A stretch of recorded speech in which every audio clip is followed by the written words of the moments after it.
Get it going. Welcome to this week's Scroll Talk Tuesday. So this one filled up quickly, and tonight it's about dress for success and the costume game. So I think that there are so many questions. I think it's only appropriate that we are doing it on Blue Curtain Day for AYOP and everyone missing so many events and missing so much time together.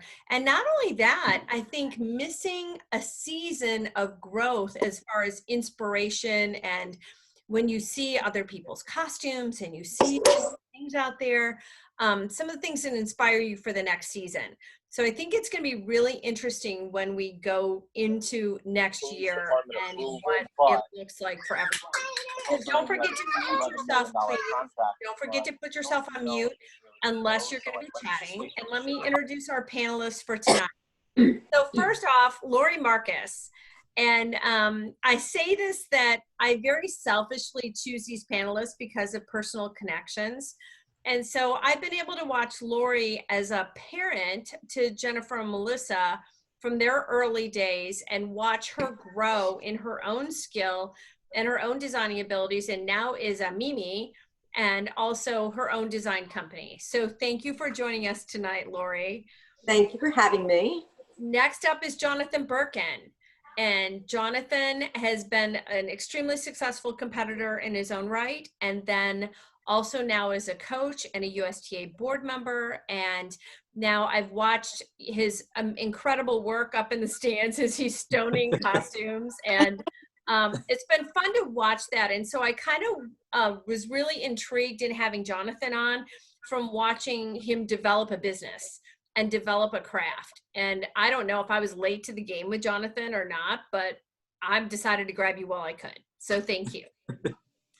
Next up is Patty Weber.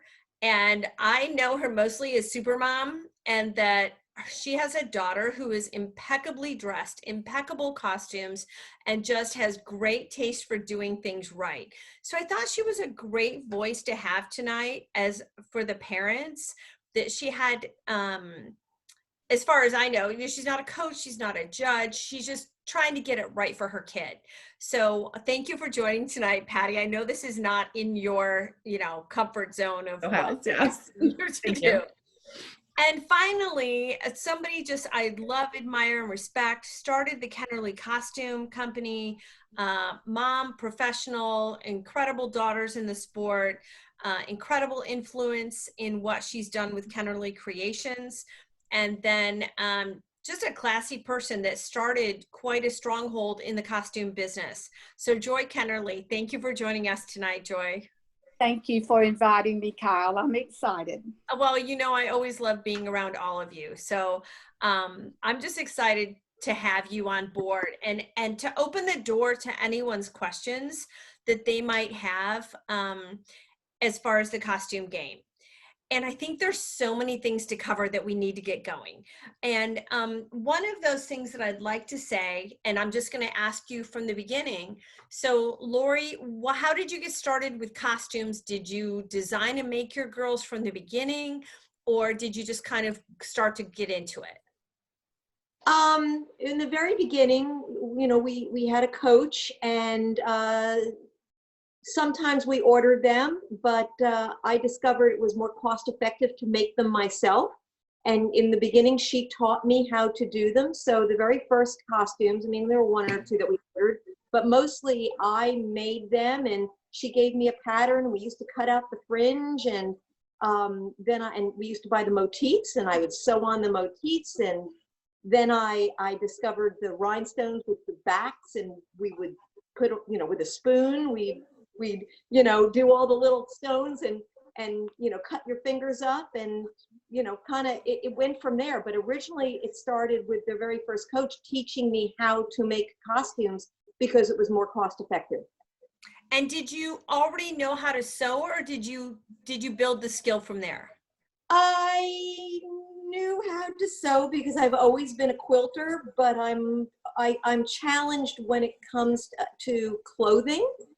So while I can certainly follow directions, it's not in my comfort zone, which is why once they got older and started getting curvier, it became a little more difficult. And that's when I started getting other people to sew the bases for me, but I still designed in stone. Okay. All right. Wonderful. So, Jonathan, how did you get into the design business? And are you costume design, or do you prefer just stoning, or give us your background in it?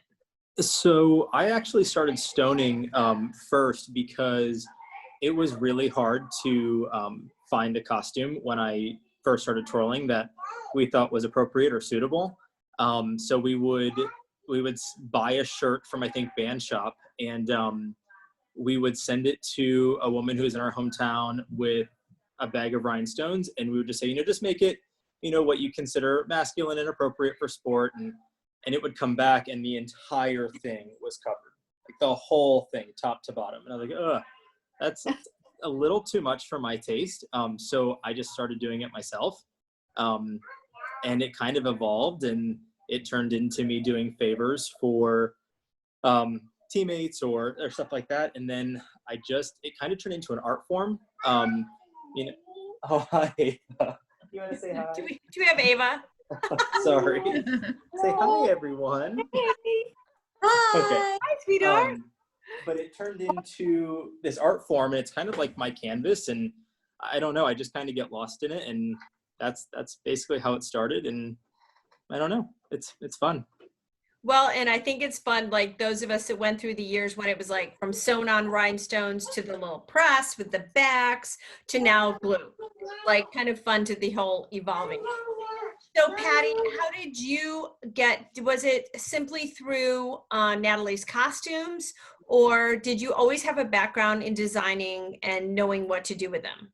I am an accountant by trade. I cannot draw. Poor Joy and her staff, I would send them pictures that looked like stick figures. Like, it was awful. I have nothing about costuming or anything. But I was an accountant, and I would work late tax season nights. And I realized that I loved a lot of stones on a costume, and that I was going to have to stone myself to get what I wanted. So Jonathan wanted fewer stones, I wanted more. So I would come home at night during tax season at 9 o'clock, and I would just sit up and kind of decompress and stone costumes until I would fall asleep around 1 o'clock. And I had great role models. I had Stacy Conroy, who would, show me how to hot fix, and then I just kept adding and adding and adding. And figuring out as you went. Absolutely. And I want a couple things I want you to remind me of tonight. That Jonathan, I do want to touch on the men's costumes, and then I want to talk about some of the tricks of the trade, like the paraffin stick, and just different things like that people on this call and people watching it just may not know. So Miss Joy, your amazing company, I think you are the leader in collegiate costumes and all types of costumes. But how did you decide to start a company, and where did you get your background in being able to do that? First of all, I'd like to say that I did start the company, and I owned and ran the company for just shy of 12 years, which is hard to believe. But I'm retired now, and I've sold the company, and it's still running with a lot of the same employees. I sold it to a fabulous interior designer named Felicia Mosley. She's the mother of a great twirler named Mary Nell. And Felicia was just ideal. She was right there in my hometown, and she approached me, and we chatted about it, and I was ready to sort of retire. My daughters were finished with collegiate twirling and competition twirling, so it just worked out great. I still hop in and out. I still have all kind of personal belongings and antiques up there in Kinnerly Creations, and I'm always a listening ear or helping hand for Felicia. But I really blame my husband for the whole thing. He is why I started Kinnerly Creations. He used to laugh at me because I do not sew. I can sew, but don't enjoy sewing. I just can't stand the details of it, a needle breaking or a thread breaking or stopping to fill a bobbin or whatever. That is just not me. I'm totally the artistic side of it, and I want somebody else to do what I'm telling them to do. But he would laugh at me because I would design costumes for my daughters, and then I started designing them for a few other twirlers, and we would send them off and have them made. And he said, "Why are you doing that? there are sewing factories in Jessup, Georgia. There are talented people who could sew these. And I'm like, no, I just want to order my costumes and then I'll just, decorate them, paint on them, apply things to them, whatever I wanted to do. And he just kept on. And I hired someone. She had a Mennonite background. If you're familiar with the excellent work, the work ethic and the work that those sweet ladies do. And we tried out a few, and one thing led to another, and I ended up having 14 employees for right at over a decade. The first year or two, there were more like 4 or 5 employees, and it just grew, and it's still going great. And I'm really proud of the company and the growth that's happened over the last few years, and just the product and the quality of the product and all. So I really have no degree. I have a broadcast news degree and have nothing to do with sewing. I'm a terrible business person. So I'm just an artist. I guess that's what led me to doing what I love to do. Well, I think that what the common thread in all of you here is that there's a look. I think that when we finish this call tonight, I would like to be able to answer that, it's not, I hope that it doesn't take thousands of dollars for our athletes. And so I would like to be able to be the voice that says, you know what, maybe you don't have $3,000 and $2,000 and even $600 to spend on a costume, but what do we need to do to make your athlete look great? So, when we all sit there and we know the look, and I kind of laugh when I ever wondered if there could be such a thing as too many rhinestones. And I think there is. I think I've walked into a contest when it's like, holy mother, when it looks like it's throwing up rhinestones. Like I always say, when they're everywhere, they're nowhere. So I think it's about selectivity. And so I've always been an advocate for athletes that start young. Just make them look cute. Get a gymnastics leotard. What does your hair have to be? What are the tights have to be? So let's start at the basics. Let's talk about all of your opinions on fabric. So Lori, can you give me your go-to fabric that is going to fit well, that's going to look great? Lori, what's your go-to fabric for a costume? Okay, well, it has obviously changed over the years. It started out as super stretch, and then velvet was very popular. I liked the velvet, but that's a little outdated. Now a good quality lycra is fine. And I want to mention, as far as the cost of costumes, I have bought costumes for my girls and my granddaughters from one end of the extreme to the other. And you're absolutely right. You can get they call it convention wear. Similar to a gymnastics leotard, but the necks aren't always quite as high and the leg lines aren't as high, but it's convention wear, and you can buy it from catalogs, and it's super cute, and you add rhinestones to that, and you can get an appropriate, really nice fitting costume without, like you said, spending thousands of dollars. And I think it's the little things. It's like the saggy butt. When your little kid is going out there and they've got the little diaper butt, no, let's make it fit right. And that uncomfortable conversation you have to have with parents the first time, and you're like, well, you don't really wear underpants. Like, let's wear tights. You don't want the little panty line. And so you've got to be willing to have those conversations, because nothing says rookie more than the little diaper butt and the little panty line coming out. My daughter was a gymnast. You figure out all of the little things of what works on a gymnast and what works on a skater. So thank you, Lori, for that. I think that that's really a valuable conversation to have. And especially in the beginning, don't invest hundreds and thousands when you don't know where this is going. Just find something cute and tasteful. Jonathan, what's your go-to fabric? I'm with Lori. I have been stoning on a lot of lycra. I think that I like the look of velvet best, just because I think it's sleek. But stoning on velvet, as I'm sure the majority of you know, is tedious, because I think the glue dries in 2 seconds. And then all of a sudden you have stones popping off. But it depends on what the event is. So like, I know for our twirl team, I really like the kids in like long velvet one-piece pant. I think it's sleek and sharp and clean. But if you're doing, you know, a lyrical freestyle, then that's a whole different look. So I would prefer, you know, a lycra with a power net or something just to soften up the look a little bit. But I think it totally depends on the event for the fabric that I prefer. That's a really good answer. That's a good observation. So Patty, one of Natalie's favorite costumes all time of mine is a gray, you know, that she had when before gray was even popular.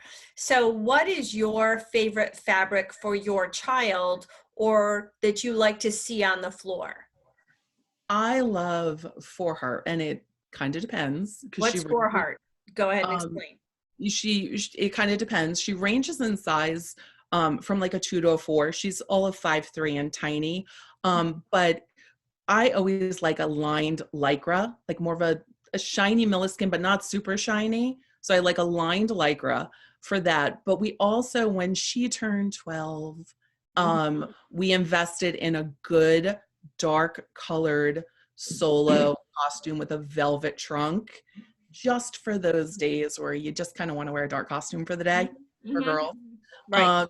So we invested in a good, so I love a good velvet. And I think velvet, while it's difficult to work with, I think that when you see a bright color with a velvet or when you see a stone with a velvet, it really does pop. So I agree. I think that those are kind of my go-tos. But then again, I love power net. And with Natalie, we did power net over white lycra we did pink power net over white lycra, and it made the color pink pop. So that's one of my favorite things, is to layer white lycra with colored power net. And I think that lining is a whole different discussion too. So Miss Joy, you could probably help us with this. So talk about the lining of a costume and when and if that's appropriate. And I have we'll talk pet peeves in a minute, but well, let's not go there yet. Go ahead and talk to me about lining in a costume, Joy. At Kennerly Creations, we line every costume unless there is a specific customer who says do not line the costume. And we order huge, just you can't even carry them into the shop. It takes several men to carry the bolts of lining fabric. And it's a nude color, and it just lays, it's very thin. It just wears very nicely. But it's a layer that goes under velvet. It goes under lightweight lycra, heavyweight, medium weight lycra. Pretty much every costume made is lined through the body part. The sleeves, especially if it's a power net, would not be lined. But the lining is just first of all, it feels good on the twirler. They feel covered and tight, and the lining is just a lovely thing to make the costume look thicker than a store-bought gymnastics leotard. To me, a lined costume looks nice on the body. And I think for the more economical costume, don't you think an undershell, your body unitard, is a nice piece for them to have if you can't do a lined costume? Are any of you fans of that? Well, you were going to talk about pet peeves, and that is actually my pet peeve. Okay, go ahead, talk about it. My pet peeve is when you see undergarments, and you talked about underpants on little girls. Mine is bra straps and liners under the big girls. Now, I understand the reason for them, but I look at it as you can do undergarments fixed inside a costume, you know, again, without spending $1 zillion. But we have had on Synergy teams plenty of large busted young ladies, and every single one of them, we've been able to have supportive undergarments, shelf bras put in. There's things you can do with corsets that they're able to feel confident and secure in a nice fitting costume without having a liner that half the time is showing, and not just the straps, but you know, the liner itself. Sometimes people wear costumes that don't fit, so they're hanging down by their boobs, and they think because they've got the liner on, that's okay. And Right. then you have a team and everybody's wearing different crisscrosses on the back. That, I hate to jump the gun on the pet peeves, that is my #1 pet peeve. Well, and how many of us as coaches have fixed those darn clear plastic straps that have broken the minute before they've gone on? So do you think that the solution to that is make the costume right to begin with so you don't need those things? Absolutely. Okay. All right. And so like even the girls, like, so, you know, comfort and support as a judge, nothing is more uncomfortable than being afraid of exposure for your athlete and being indecent or not having the proper undergarments. So, those proper undergarments, Joy, in your company, what do you do to support the bigger busted girls in their costumes? Well, like Lori was saying, if a costume is properly lined, like it's all hooked together, the lining is a part of the costume. It's not some separate bodysuit put on. The costume is a twirling costume made with lining. Then you have something to attach the bra to, and it doesn't stitch it out on the outside of the costume. So if you have a larger busted girl, you need to, first of all, don't have a low cut back. There's a lot of things there's just no way to be secure around the bust area if the whole back is cut down low. There's just no way to pull it tight. You could have a hole in the back, a cutout in the back, but it fastened where the bra would fasten in the back. But a well-lined costume with some good lining fabric, you can attach a bra to it. And it also is easy to rinse out at the bottom occasionally. It's just a layer of protection when needed. Wonderful. So when we're talking rhinestones, so like we've said, there's been several methods over the years of how rhinestones are attached. So Jonathan, what is your most expedient, really well done way to make stones stick on a costume? I use E6000, which I'm sure a lot of us do. But I find, I know a lot of people they'll put their tube down, they'll get their toothpick out, and they'll slowly dab their toothpick, and they'll pick up one stone, and they'll pick up one stone. I have actually developed a pretty steady hand with just using the tube, which can be dangerous at first, because if you have an E6000 accident, you just got to wait a couple hours for it to dry and then peel it off. But I like to just use the glue tube itself, and I'll just drop a dot of glue exactly right with the stone. And I do that for two reasons. One, because it's a lot quicker, and two, you can see the design happening faster. So if I know that I want to do a big curved line, and those stones have to line up perfectly, the faster I work, the better I can watch that curve develop, instead of going one at a time and hoping that I'm evenly spaced out from the stone that came before it. And you just freehand it, you don't draw it out.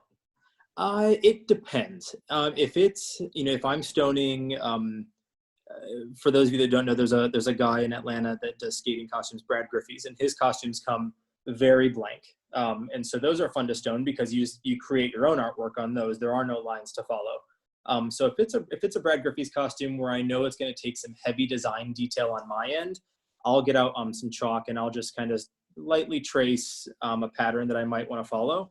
Other than that, it's pretty much freehand. And Patty, what is your go-to method for rhinestone application?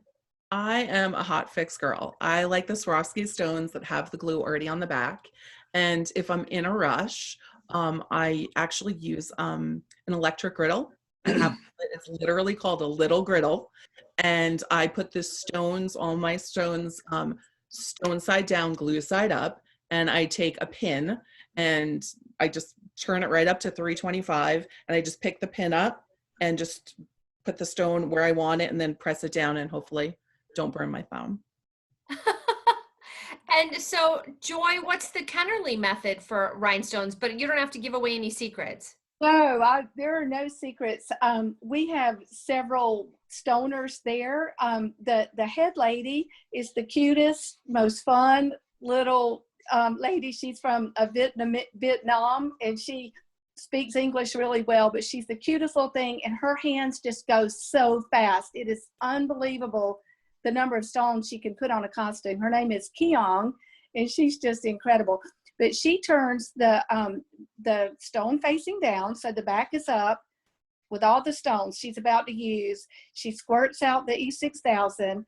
She takes a pencil and lets the lead get coated, so the lead is not a problem.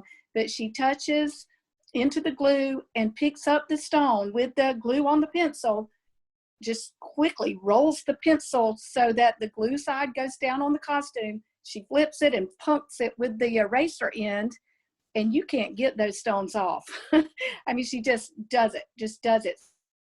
Fingers are never touching the glue or the stone.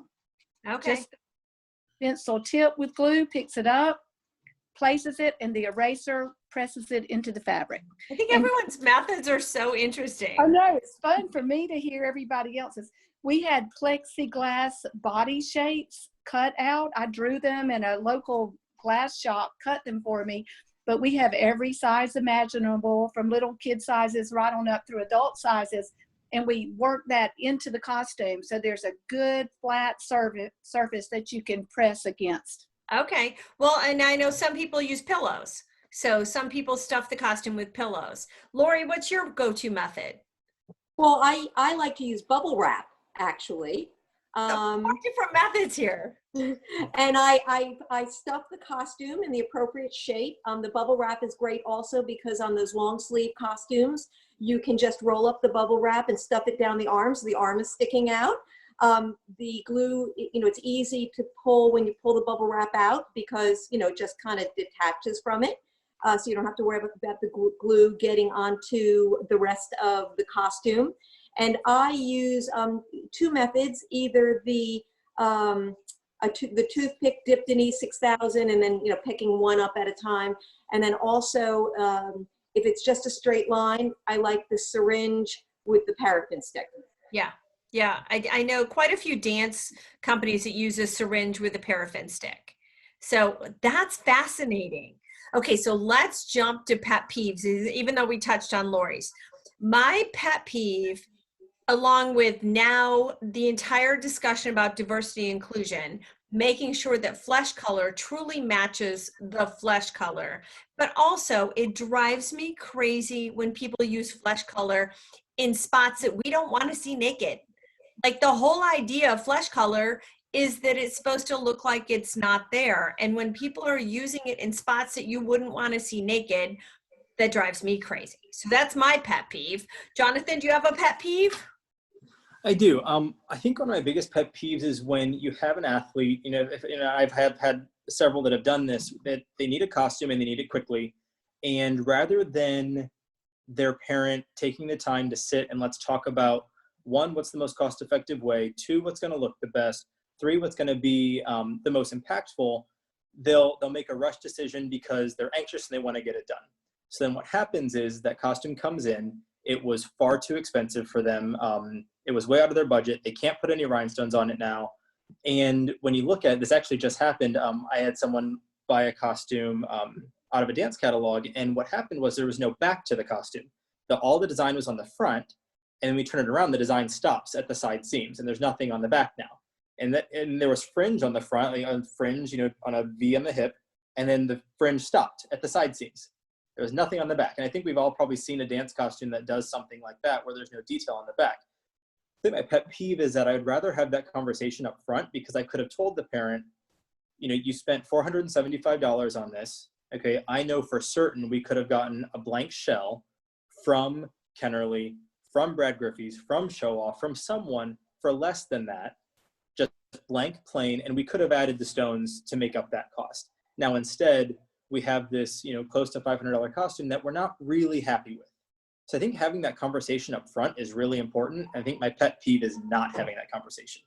Right. And to have a coach that you trust, that at least for me, who they were and how they present themselves is a statement on me as a coach too. So I wanted it to go out right.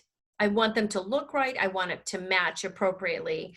And sometimes that's a fancy costume and sometimes it's not. That when people feel the need to have a glitzy, expensive costume just for the sake of it, maybe it's not appropriate. Maybe it's okay to not do that. So I totally understand what you're saying. Patty, what's one of your pet peeves in costuming? I have two, tan legs with black shoes and skirts that are too long. Oh, yeah. Yeah. Yeah. So the shoe situation, yes, absolutely. Like I would only put black shoes on when there's going to be fishnets or a black leg costume. Mm-hmm. Yeah, so no, good point. And then the skirt length, I mean, I have literally taken scissors down on the floor and cut a student's costume when they're going on the floor. So I get that. Joy, do you have any pet peeves in costuming or really strong desires?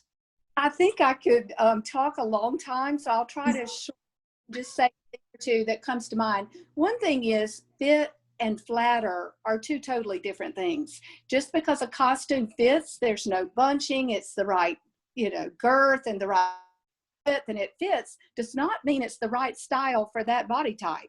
Now, there are some body types that just anything looks great on, just a perfectly built teenager or child. But I see people just do the wrong thing, and I think that they think they're doing the right thing, but there are like where the skirt, not the length of the skirt, of course that matters, but where the skirt starts on the hips. Yes. If you girl with this tiny little short body and legs that go on forever, then ride the skirt a little lower down on the hips. Like start the skirt lower down, and that elongates the body and shortens the legs a little bit.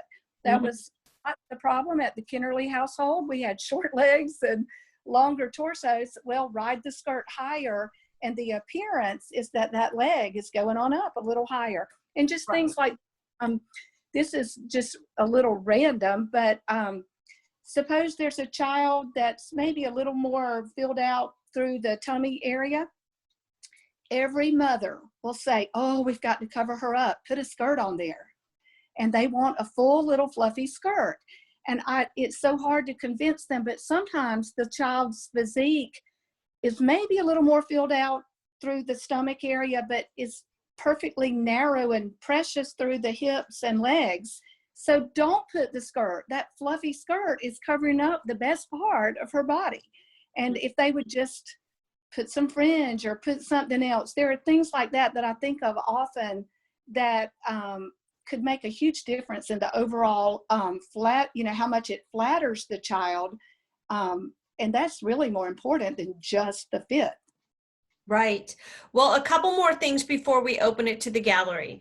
First of all, Jonathan, can you talk to me about men's costumes? So I feel like there's a large struggle and there's a large disconnect between what works in men's costuming and what doesn't work in men's costuming. What's your general advice in that area?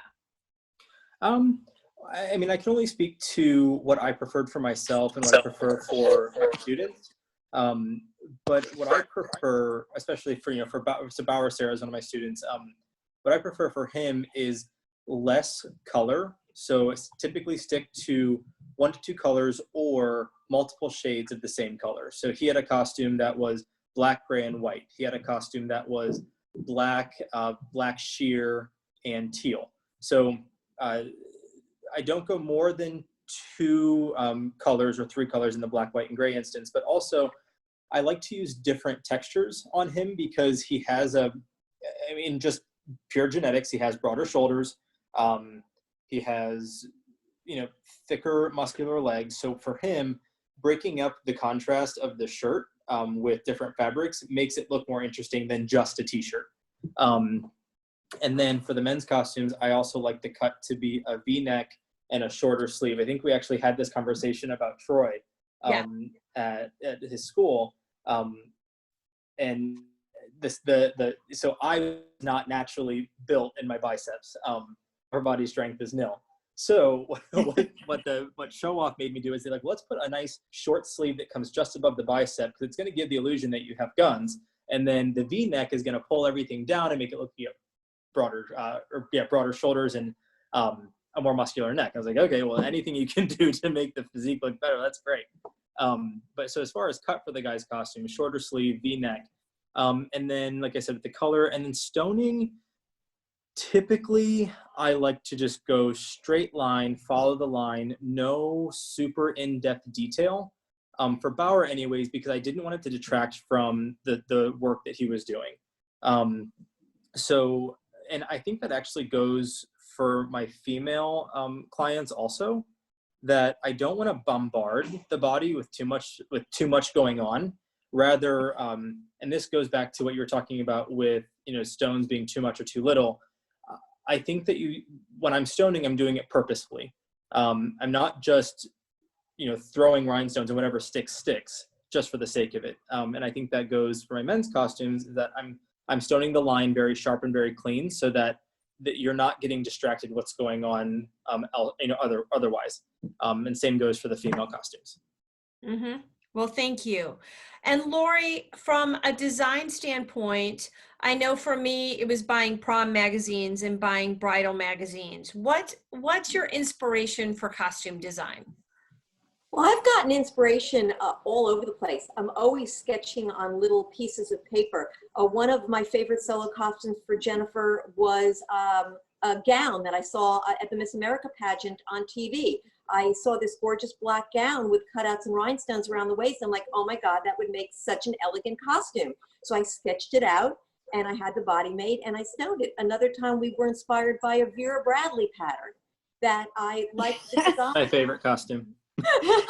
and Joy Kennerly made that come to life because, I gave her my vision and my colors. And I think that when I first threw this out at her, she was a little concerned about that color combination working. I loved it. I think I sent designs to like on bank slips. Whenever you're drawing. So, Patty, what's your inspiration for a costume design? It just kind of depends. Literally, I've had days where I've taken a handful of swatches and just put it up against her skin and said, which one looks so tannest? Or I've had towels at Fortune Offs. I designed a color combination based on a picture that I had of towels from Fortune Offs. Dancing. I don't know what's Fortune Offs. I'm sorry. Lori will know what it is. It's a Long Island department store. Okay, they're not around anymore, but they're like It's awesome. Okay. And, so towels, Dancing with the Stars, I remember trying to explain how I wanted Natalie's, a skirt on one of her pink costumes to look. And I was watching Dancing with the Stars and I'm like, that's it, there it is. And I got an email from the designer that night. They were like, is that the costume? Is that the skirt you were talking about? And so really anywhere. I have to tell you, from one of my all-time favorite experiences with the goddaughter was at Dancing with the Stars, from going from rehearsals, and I got to go to the costume room and I got to see all of the magic being happened. And then all of a sudden the next day, here are costumes down at the trailer. So Joy, what's your inspiration for costumes? Really, what everyone has already said, anything can be an inspiration. I would point out, though, that I'm agreeing with Jonathan that there are sometimes just too many colors on a costume. And if you think about a body, even of an adult girl, the canvas is small. That's just not a lot of fabric. If you think about the dimensions of a girl, and some people just want to use every beautiful thing out there on the same costume.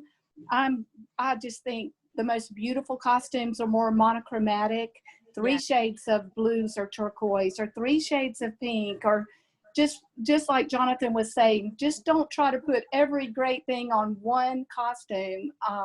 It leaves the judge, how the judge writes in the corner, pink or red or whatever the color is.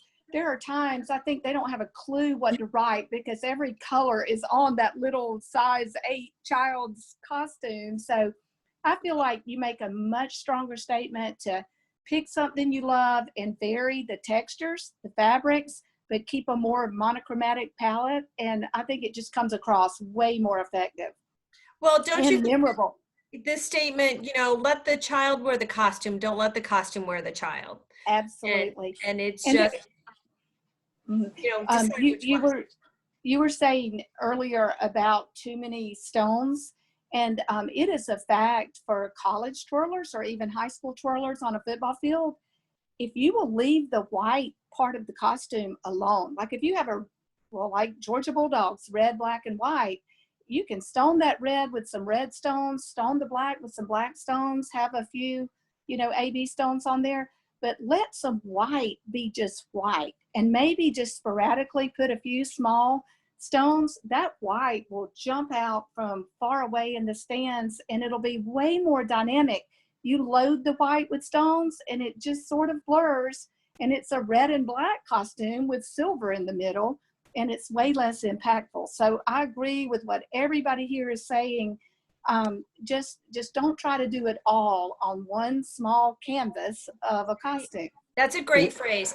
And I think it's also like from a guard design standpoint, I teach guard designers all the time. Like if you're losing a neon flag and you go to spin it, it creates and it gets larger than itself. So if you think about the large colors in a costume, when your athlete is performing, those colors get larger than themselves rather than just being able to stay within the framework of the athlete. So it's about kind of the science of the color too and how those work sometimes. So those are some of the intangibles of that just not knowing.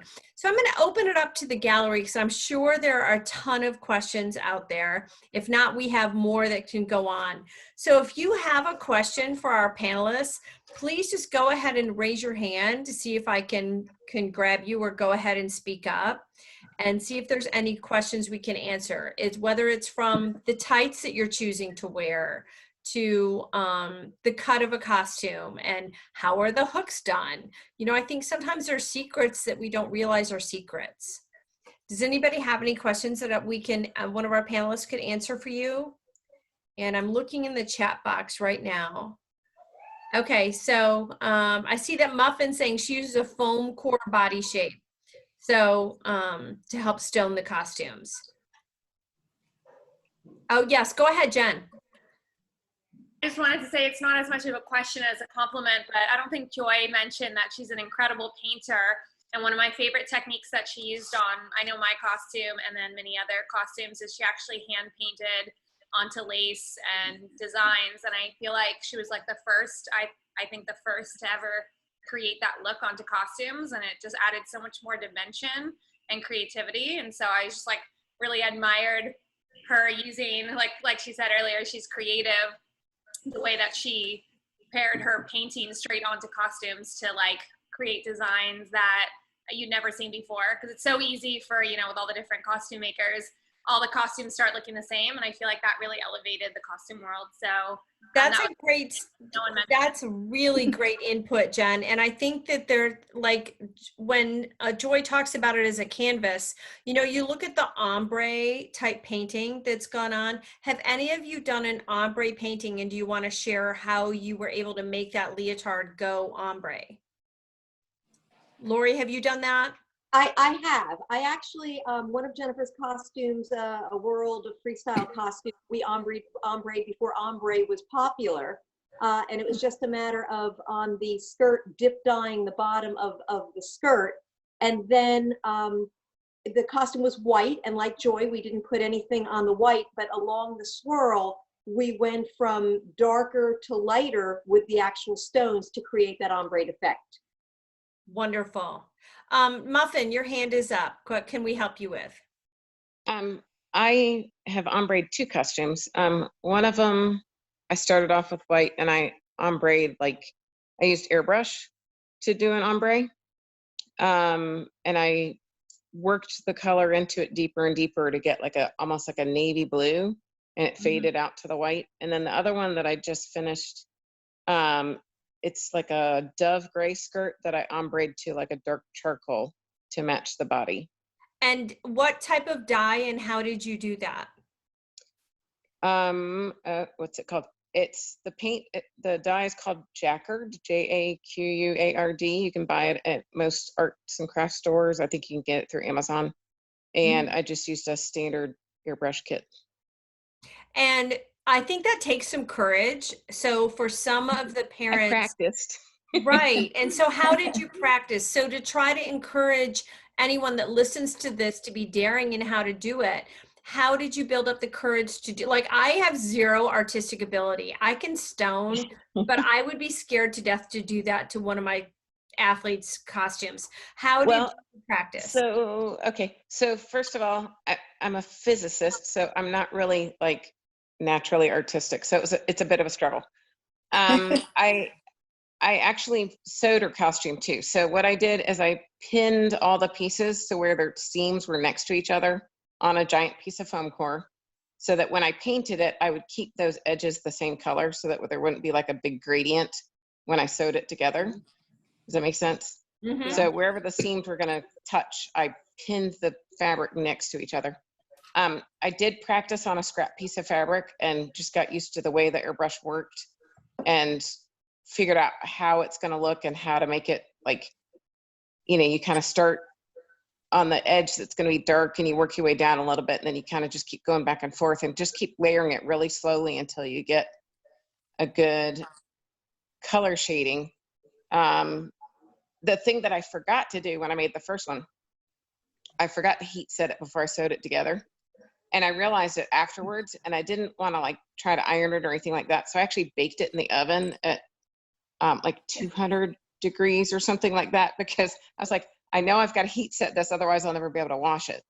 And that worked. I Googled the melting point of Lycra before I did it and made sure I stayed under the melting point of Lycra. See, I'm a physicist. Right. Exactly. We needed to hire you at Kennerly Creations. I would have hired a physicist. That would have been great.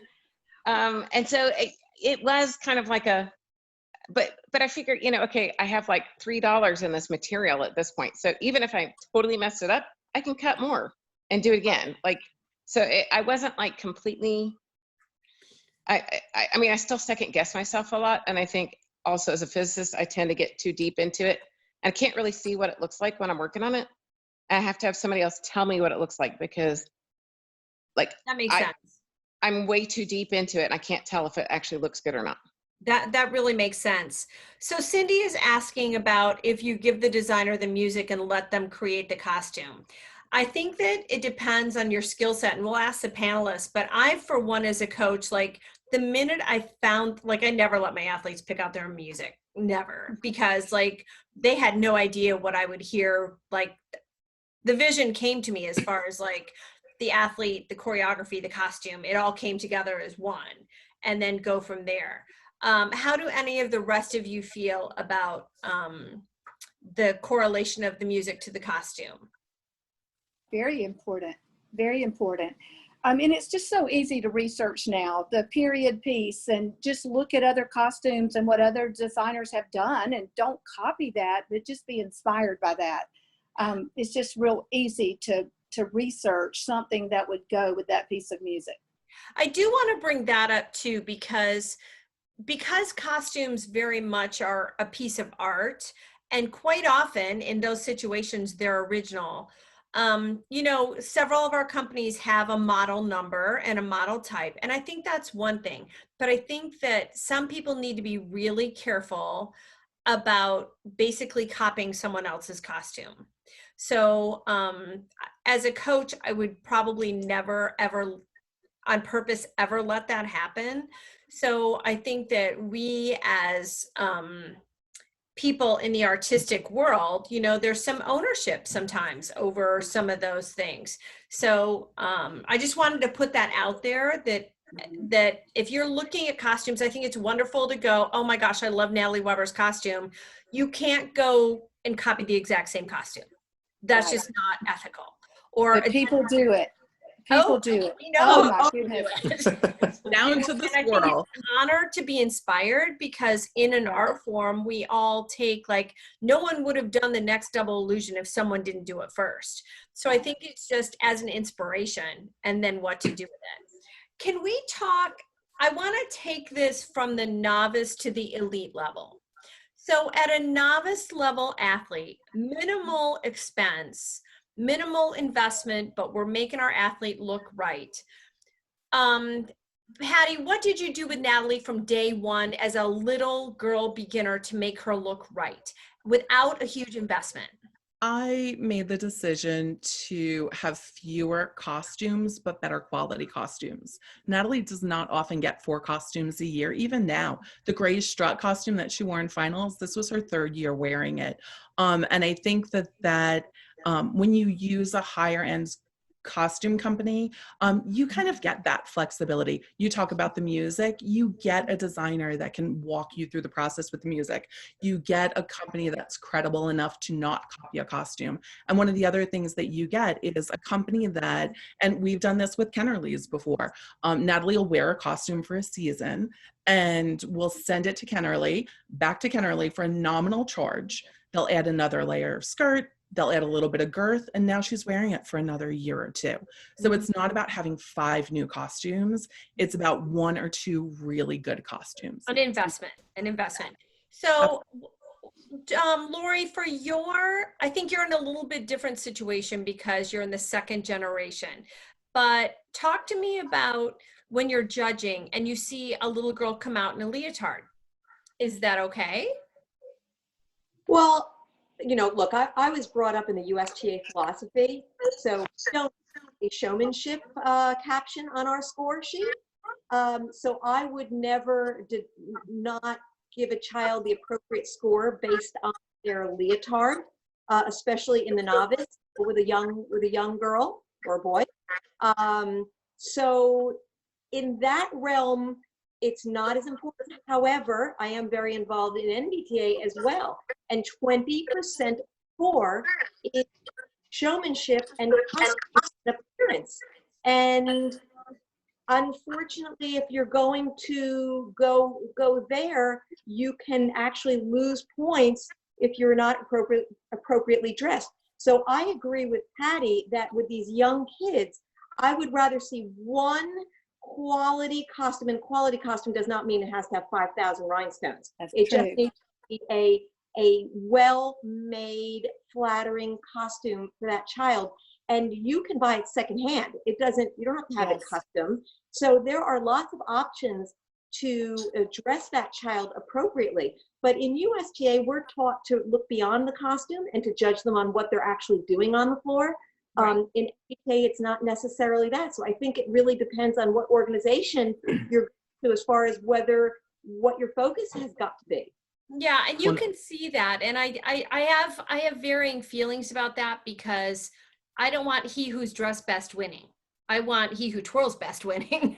So I think that we've had this discussion in a couple other weeks, you know, of twirl talks, and I think it certainly warrants discussion.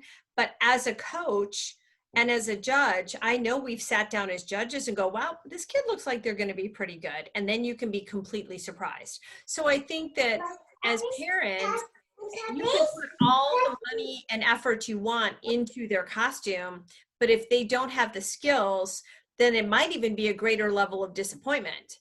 So I think that just be careful. It's all about balance. So as a coach and a curator of the sport and wanting all levels to be welcome, that I think that we need to say, you know, get a cute gymnastic leotard, get the hair done right, make sure they're clean, they've got the right tights and the shoes and things like that. So tell me about getting to the next level. So now we're ready to invest a little bit more. They're spending time, we're practicing. How do you up the game from a leotard to like the next level costume? How do you do that? So we're gonna wait and not even talk elite level, because obviously without the greater grassroots numbers, we don't get elite level athletes. So what do you do for that nice mid-level costume to make sure our athlete looks classy and well put together? What would your recommendation be, Jonathan? So for the mid-level twirler, I actually prefer a costume like one of the style numbers you were referencing earlier, because that way, one, the parent who, you know, they're invested, they don't know if this is going to be a long-term thing, they don't know how long their twirler is going to twirl, or they don't know, you know, or what level they're going to reach.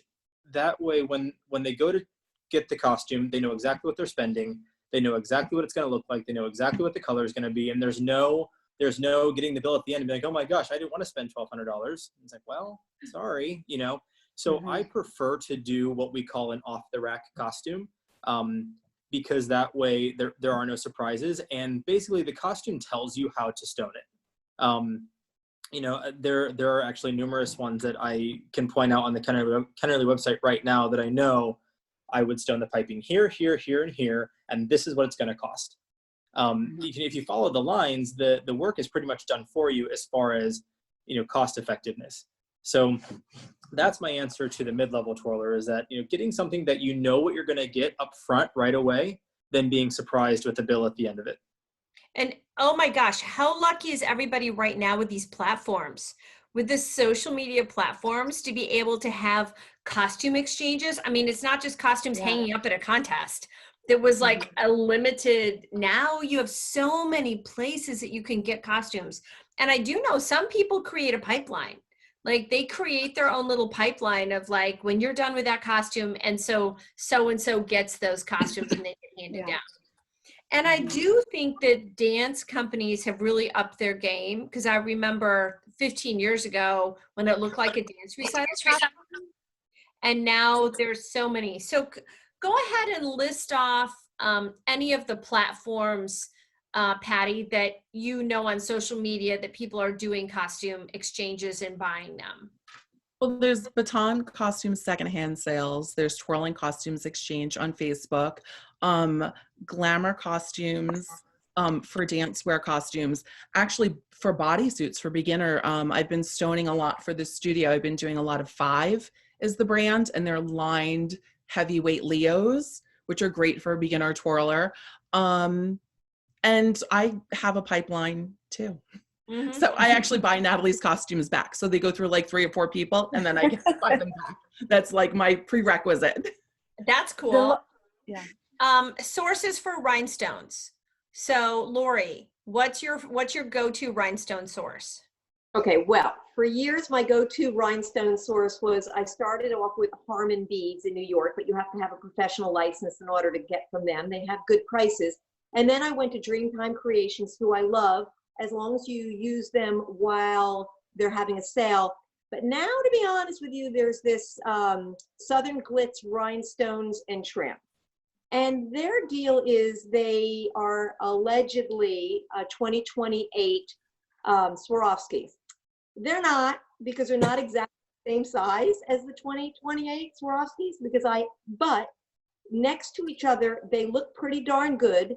They are a fraction of the cost. She sells on Facebook. It's a Facebook group. As far as my experience with her is, it's been reliable and dependable, and you get a gazillion rhinestones for a fraction of what one of those other companies costs. Now, I still use real Swarovski rhinestones from Dreamtime or Harmon on a costume that is like a solo costume that I know we're going to have for years, and I want to just make sure the quality. But for strut or free, for some of those things that maybe aren't going to get as much wear and tear, I started using this Southern Glitz, and I have to tell you, I mean, for the money, it's a pretty good deal. Lori, if you want Harmon, he's about 20 minutes away from me. I visit him regularly. Okay, well, let me know. Best, it's just that you have to buy $500 in order to get the free shipping. So sometimes it balances out that if you get Dreamtime on sale, you save more money. Well, and I think that a lot of people have questions too about quality. And for the college field, I use Precioso. They have worked out well for me rather than Swarovski, because I donate the stones for them to get those done. So Joy, what's your feeling on stone? Is there a big difference in quality? And does in the past, have you only used a certain quality stone?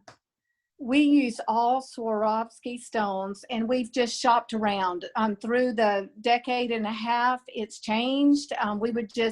We buy in such bulk. I mean, it just used to blow my mind. This tiny little cardboard box would come, and it would be $8,000. And I'm just like, but we would just buy so many stones in bulk that you do get better prices. Not as great a price as you would think, but you do get better than just ordering a couple of gross or 10 gross or whatever at a time. Right. We used Rhinestone Unlimited, but then you never really knew the price, because it was a company out of Europe, and the exchange rate, I'm like, what am I really paying? Like, is this a good deal? That was difficult. And then we've used Dreamtime Creations and a few other companies. But sometimes some of the staff up front would just spend a day or two and shop rhinestones and try to compare apples to apples and see what the best deal was. Well, maybe Jonathan, would you recommend for some of the parents maybe going together so that they could then, get a better price and divide them up? Yeah, actually, so I've just experienced something like that last year. There were athletes that I had actually multiple athletes that had fuchsia costumes. So I use Harmon beads with my business account. And then like Lori, I use Southern Glitz, but I only use them for my shapes. So every Tuesday, they do a shape sale. And shapes are hard to come by. Shapes are expensive, especially if you buy Swarovski shapes. So they do a shape sale every Tuesday. I think it's buy 3, get 2 free now. It used to be buy 2, get 1 free. So I think they're $20 for a tray, and a tray from Swarovski was going to run you $55 for, a 22 millimeter AB square. So their shapes, like Lori said, fraction of the cost. But I had multiple athletes with a fuchsia costume. And so what we did was I said, rather than you buy 5 gross for yours, 3 gross for yours, 2 gross for yours, let's buy 20 gross of stones, everyone go in on it together, and everyone's going to get the same amount of stones. If I don't use that many on yours, I will still give you what the difference was going to be to have. And they thought that worked great, and it was more cost effective for them in the long run. And it worked out that some of them had a couple gross left over that they could put on their hairpiece or, stone a t-shirt or gym bag or whatever they were going to use. But the parents went on fuchsia stones together, and it kind of worked out. That's So good. let's go back and pretend, because you all might be speaking a totally different language than some other people will ever understand. So, Lori, how many are a gross? There are 144 stones in a gross, and if you buy a 10 gross package, it is substantially less, and that is 1,440. And so the go-to size, Jonathan, if you were going to tell a parent like that average size stone to start with on a costume, what millimeter stone are we talking? So I don't want to get too, in the creative weeds, but it's a lot like, I'm sure Joy can agree, when you have your certain paintbrush that you like to use, and it's in the certain medium that you like to use. I love to use size 20. It's my go-to. For me, I don't know why I feel like 30s are more expensive. I'm sure it's all relative, but for me, I get a pack of 10 gross of 20s and I just go, and all of a sudden the thing's done, and I haven't done anything bigger than a 30 or a 40. Once you get to 40 and 48, that's significantly more expensive. Right. So you can double and triple the amount of stones if it makes sense. For the cost of loading a band up with 40s, Right. So I like 20s. Okay, Patty, your description for anyone between the value and the view of AB and crystal. What is your choice and why choose one over the other? AB always, unless I'm outlining something and I want a clean line, then I would use crystal or a plain colored stone or a shimmer. So the stones a plain colored stone is just a plain colored foiled stone. A shimmer has a little bit of a second color in it. The AB of the Aurora Borealis stones, and those are the ones that make you look like you're plugged in when you're standing on the floor. Those are the ones that really reflect the light. So ABs are usually my go-to. Mm-hmm. And Joy, you have those darling little dolls that you get ready with your cute little t-shirt and their bow in their hair, and they just have a cute little team costume.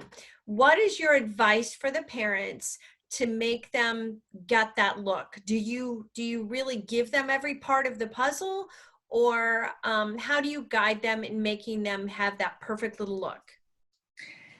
I think that in general, the amount of rhinestones on a costume is just not the end all of how they look. I think it's the precision and exactness of every other part of the look. And if you use your stones wisely in a few key areas where it really makes it pop, I think you can get the same great little adorable effect without just loading it with rhinestones. So I'm not sure if that's what you're asking, but being exactly alike from hair, face, makeup, and the costuming, same color tights, same kind of jazz shoes or whatever kind of shoes, I think just being totally alike and a lot of thought and effort going into every aspect of what they're wearing, their personal body and their costume, is what makes it just gel as a look. One comment about stones, we're talking about stones, a well-made twirling costume, boy, it can last years. Now, when I go to USTA Nationals or MBTA, AYLP, Twirlmania, wherever, I'll stand in line and people won't have a clue who I am, but I'll stand behind someone and I think, I remember cutting those flowers out, or I dipped your skirt in dye about 8 times until I got it like I wanted it. And they don't know me, but I'm looking at their costumes, and some of the beautiful costumes were made 8 or 10 years ago. My daughters are 20, how old are they? 25 and 26. And their little 7 to 9 duet costumes are still out there looking adorable. And so costumes, if they're well kept, will last the test of time. The thing on the costume that does not last the test of time is the stones. Old rhinestones are just ugly. They're dull. They've got hairspray on them. They're just old. So if you're looking for a used costume, look for one with a minimal amount of stones on it and pop a few new ones on there. Yeah. Good point. All right, So so let's finish up with care and maintenance. So Lori, what is your go-to care? How did you always have the girls travel their costumes, and how did you clean them? Well, I know a lot of people put the costumes in plastic baggies. That didn't ever work for me because I find when you put a bag in a baggie, it just smells.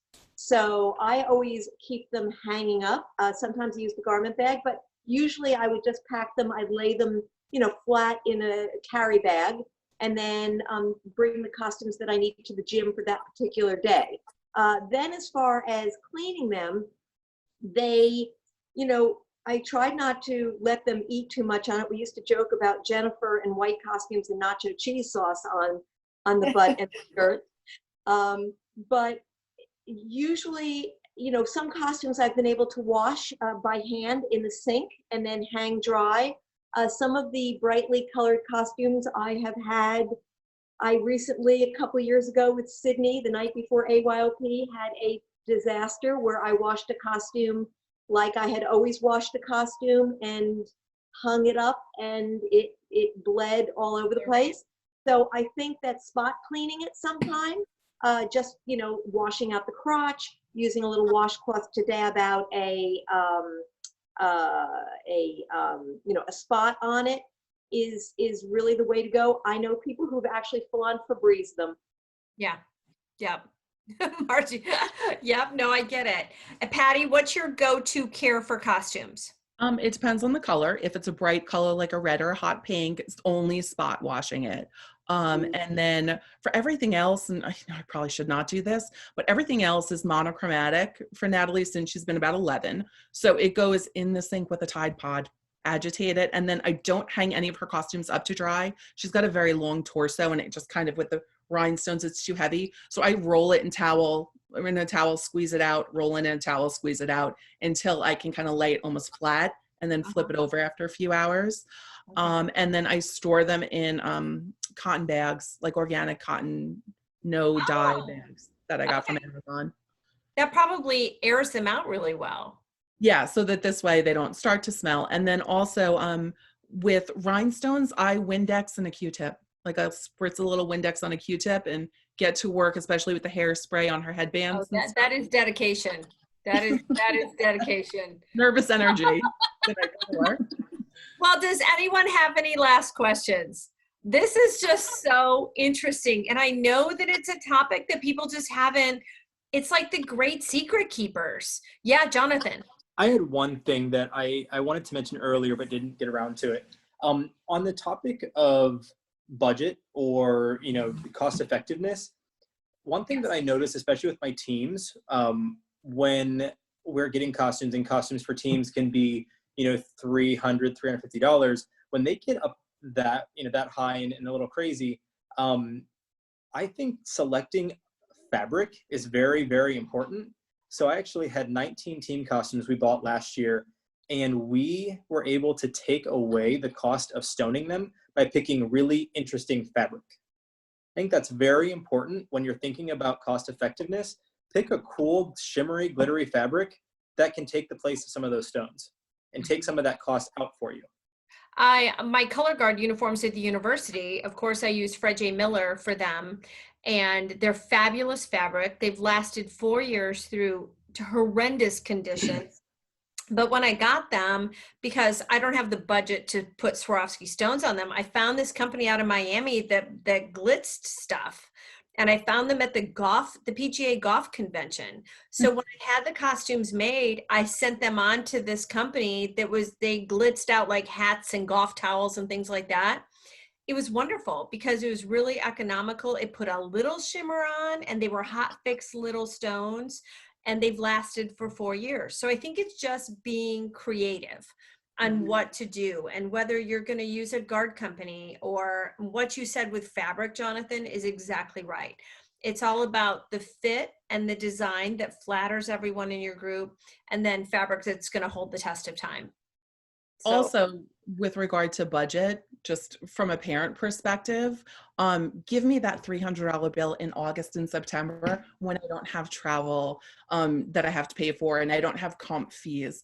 I budget costumes August, September, October, November, and I start with a little bit of stones and I add on to we're done, and then we hit nationals. So I'm kind of budgeting everything out. right. We have a great question here, and I certainly hope that our coaches and judges are getting smarter about the nude on darker skinned girls, that all nude is not the same. And do not be that coach that expects to put nude on your team and have a dark skinned girl who that is not her nude. So I think that as companies, are we seeing companies be able to adjust to this and do the right thing? Joy, do you think that Kennerly has gotten that? Yes, we have quite a few, I would say 6 shades of nude that would pretty much cover the gamut of anyone's skin color. A very pale nude, right on through what we call suntan, and then even darker, another shade or two. So yes, if a team orders a costume and they specify we need 2 that are of a darker nude or whatever, we would do it gladly. Yeah, and I think that it's like we as a community need to really be comfortable saying that the skin tone needs to be appropriate. So I don't care what color skin tone you're doing for your group, you can't get a blanket color skin tone. It has to match all of the skin tones of your group, from the darkest African American to the palest Caucasian. So you're not going to be able to get it exactly, but I think just from a wisdom standpoint, don't ask that of your athletes. Yvette, did you have a question? I do. I have a question for those who are judges on the meeting. When it comes to costuming, and I know, like you all said, the better quality costumes are going to last a while. Does that costume stick in your mind as a judge to a particular athlete when you see it? Or do they all kind of blur together in the end anyways? I think it depends on how unique the costume is. Is it sort of an off-the-rack costume, or was it the show stealer costume of some elite athlete's unbelievable performance? You know, was it on Jennifer Marcus when she won whatever, or whoever? I think that would depend. I mean, there are some costumes, if it got sold 3 or 4 more times, I would still remember who it was made for and that incredible performance that they did in that costume and what song it was created for. But the majority of costumes, a judge is not going to remember which athlete wore them. I'm one of those judges that does remember, but it doesn't ever affect the performance. I mean, it's like, you know, it's like me knowing who someone's coach is. You know, it's just your ability to, like, by design, by choreography, I can know, like, oh, I think this is so-and-so did this routine versus, oh, that was Carissa Wimberly's costume. So I might know that, but I don't always know the channels of how or why that happens. So I don't, at least as a judge, I don't have any feeling about it one way or the other. So I don't know if you're asking if it's a problem. I don't think it's a problem. I think a good costume's a good costume. Is that, do you feel that way, Lori? Well, I was going to say, yes, I totally feel that way. I also think it's important to have the right style costume for the right event. And, you know, so I judge a lot of freestyles, and I personally like it when the kid sets foot on the floor and if, you know, and I can see that it's a theme right off the bat. I'll say, you know, on my recording, oh, wow, you know, it looks like, you know, we have a pirate here and, you know, and then all of a sudden I do a lyrical number. I'm like, well, I'm confused, you know, where is that going? So I think that it's important, that the costume is appropriate for the particular event more than who wore it first. Now, I wouldn't want to see somebody with the same costume and the same piece of music, but you know, with a solo costume or even a strut costume, you know, it wouldn't bother me at all. Well, and I think above all, taste rules. You know, that we always want to go tasteful regardless of how expensive taste is. It's just be classy. Tasteful and classy will always set a great statement. I can't thank all of you enough for tonight. I know that you've really answered a lot of wonderful questions for people, and you're a huge resource in how to do this. So thank you so much for joining a really welcome conversation that people just don't have. Sometimes, like I said, I think they're just secrets that people think that they're big secrets, when in reality, we're finding out in these weeks, everybody's willing to share information. I heard a great phrase today, and I heard the phrase about the discussion about community versus competition. And I think in order for us to recognize that we're all in the same community, that if we recognize that and work together for our community, then the competition is just a sidebar of it, and it's not the major focus of it. So, you know, at the end of the day, these kids compete against each other, but the good side of it is we're all in the same community. And I think more than anything in this time, we've really discovered that. So thank you all for participating so much. I'm so appreciative. I miss all of you so much. And I too. I miss everyone. Hello to everyone. Yeah. Please pass the hugs along, pass the conversations along, and stay well. Thank you, everyone.